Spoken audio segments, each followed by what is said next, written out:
दोस्तों BRMGS का joining process जो होगा वो बिल्कुल FCI जैसा यानी फूड कॉर्पोरेशन ऑफ इंडिया जैसा ही होगा। ये मनोरंजन सर ने भी क्लियर बोला था बारासात में जब पंजीकरण का उद्घाटन किया गया था।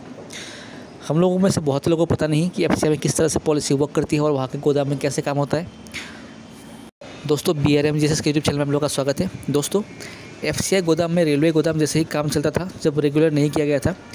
रेगुलर होने के पहले वहाँ कॉन्ट्रैक्टर लोगों के अंदर ही काम होता था और जब वहाँ भी आंदोलन चला फिर एक पॉलिसी बनाकर सरकार ने कॉन्ट्रैक्टर लोगों की प्रथा को ख़त्म किया।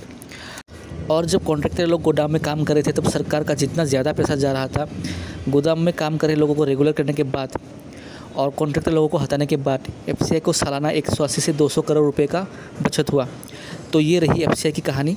हम लोग को इससे कोई मतलब नहीं है, लेकिन हम लोग को बस ये जानना है कि यह कौन सी पॉलिसी सरकार ने प्रयोग की थी गोदाम के लोगों को रेगुलर करने के लिए। FCI में जो पॉलिसी यूज़ की उसमें 3 कैटेगरी बनाकर गोदाम के लोगों को डिवाइड किया गया। उसमें क्वालिफिकेशन को भी देखा गया। वो 3 कैटेगरी है DLS, DPS और NWNP। और इसके साथ एक नया सैलरी स्ट्रक्चर भी बनाया सरकार ने गोदाम के लोगों के लिए। और ये जो सैलरी स्ट्रक्चर मैं आप लोगों को दिखा रहा हूँ ये 2017 में अपडेट की गई है, जिसमें सरदार की सैलरी होती है 24,200 से लेकर 58,600 रुपये पे स्केल में रखा गया।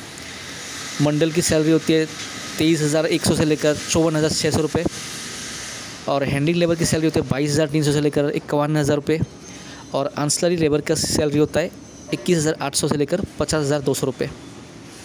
कुछ लोगों को क्वालिफिकेशन के आधार पर DLS कैटेगरी में मतलब डिपार्टमेंटल लेबर सिस्टम में रखा गया।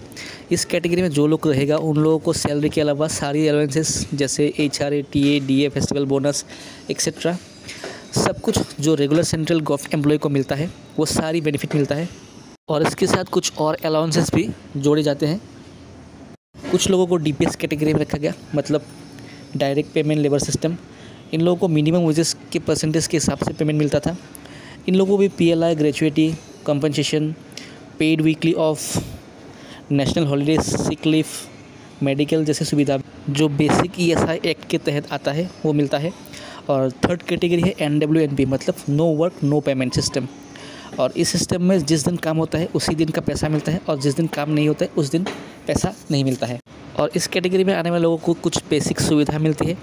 और A क्लास एरिया में पर डे के हिसाब से 645 रुपये, B क्लास एरिया में 539 रुपये, C क्लास एरिया में 431 रुपये इस तरह से मिलता है। और मैंने आप लोगों को तीनों कैटेगरी बस मेन जो पॉइंट है वही बताया जितना हम लोगों को जानना चाहिए। हम लोगों का भी पॉलिसी एग्जैक्ट ऐसा ही होगा ऐसा नहीं है, कुछ फेरबदल होगा इसमें। जैसे DLS DPS की जगह ग्रुप C और ग्रुप D आ जाएगा। पर बोरी की रेट जो 12 रुपये फिक्स किया था वो भी शामिल हो जाएगा। और ये वीडियो मैंने इसलिए बनाया ताकि आप लोगों को एक आइडिया मिल सके कि किस तरह की पॉलिसी होने वाली। बाकी जब सैलरी फिक्स होगा पॉलिसी ओपन कर दी जाएगी तो सब कुछ पता चल जाएगा। बस जो भी करे जल्दी करे यूनियन, अगर और लेट करेगा तो सबके लिए परेशानी होगी, क्योंकि एक और नया यूनियन बना है BRMGS से अलग होकर BRMGSU नाम से। धन्यवाद।